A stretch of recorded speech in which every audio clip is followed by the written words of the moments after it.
Keluarga Dini Sera Afriyanti tolak tawaran uang damai, tersangka anak DPR kini dijerat dengan pasal pembunuhan. Keluarga almarhumah Dini Sera Afriyanti, 29 tahun, menolak jalan damai yang ingin ditempuh pihak keluarga Gregorius Ronald Tanur, 31 tahun.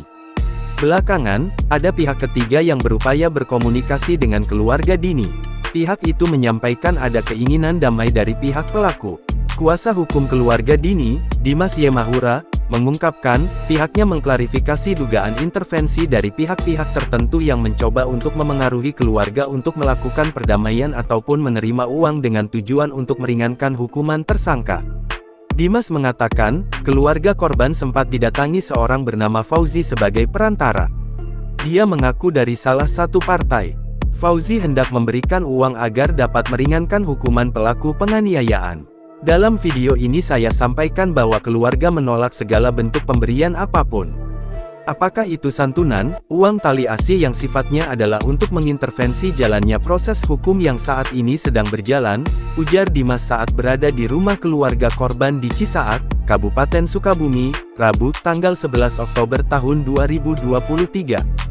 Terbaru, polisi akhirnya menyertakan pasal terkait pembunuhan untuk menjerat anak anggota DPR RI ini, yang sebelumnya hanya dikenakan pasal penganiayaan.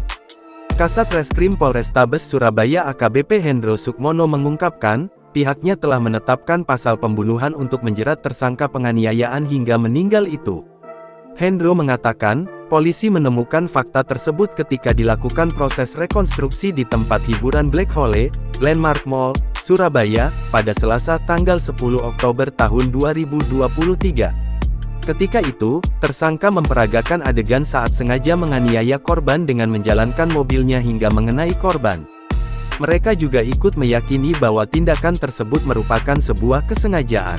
Disepakati terhadap JR kami terapkan pasal primer 338 KUHP subsidiar 351 ayat 3 KUHP, ucapnya.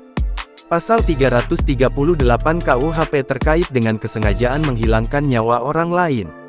Sedangkan pasal 351 ayat 3 KUHP tentang penganiayaan yang mengakibatkan meninggal dunia. Tersangka yang dijerat menggunakan pasal 338 KUHP bisa mendapatkan hukuman penjara paling lama 15 tahun. Lalu, pasal 351 ayat 3 KUHP bisa dipenjara selama 7 tahun.